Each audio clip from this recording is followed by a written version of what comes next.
तर मैत्रिणींनो, आपलं आता हे तेल तापलेलं आहे आणि आता आपण याच्यामध्ये अळूच्या वड्या तळून घेणार आहोत.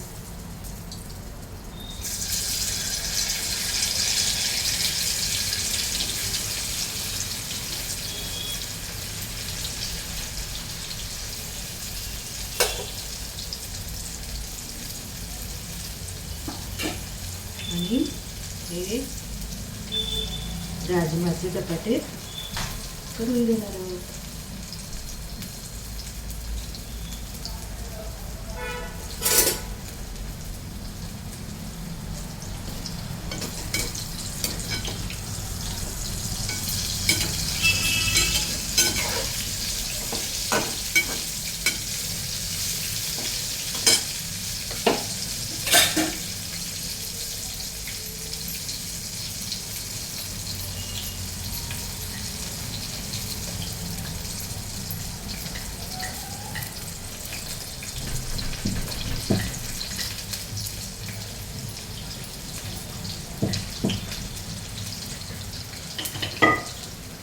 खमंग धपाटे आपण गरम गरम खायला देऊ.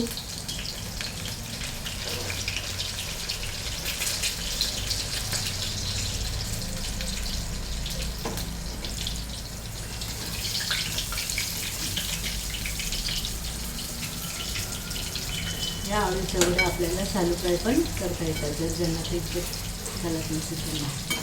पण तळून घेतलं का जास्त कुरकुरीत होतं.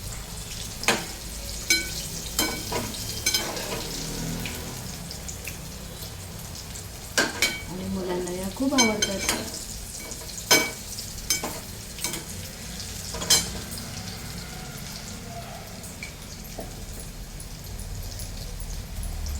हरि ओम सहस्रशीर्षं देवं विश्वाक्षं विश्वशंभुवं विश्वं नारायणं देवं अक्षरं परमं पदं विश्वता परमानित्यं विश्वं नारायणं हरिं विश्वमेवेद्यं पुरुषस्तात् विश्वम् उपजीवति पतिं विश्वात् सात्मेश्वरं शाश्वतं शिवचितं नारायणं महात्मेयं विश्वात्मानं नारायणं नारायणं परज्योति आत्मा नारायणं परं यच्चकिञ्चित् जगत्सर्वं दृश्यते श्रूयते इति वा अंतर्बहिर्यच्च तत्सर्वं व्याप्तं नारायणं हरिम् अनन्तम् अव्ययं कविं समुद्रेन्तं विश्वशम्भुवं पद्मकोशप्रतिकाशहृदे चाप्य अधोमुखम् अधोनिष्ठावितस्यन्ते नाभ्यां परितिष्ठति ज्वालामालाकुलुम्भान्ति विश्वासायतना महत् सन्ततं शीलादिस्तं लम्बत्याक्रोशसन्निभं तस्यान्ते सुशीलं सूक्ष्मं तस्मिन् सर्वं प्रतिष्ठितं तस्य मध्ये वह्निशिल्पं व्यवस्थिता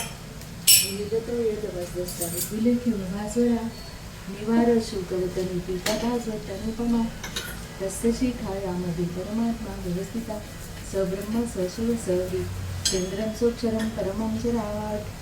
ओम सहना भवतु सहनो भुनक्तु सह वीर्यं कर्वावहै तेजस्विनामधीतमस्तु मां विद्विषावहै. ओम शांती शांती शांती.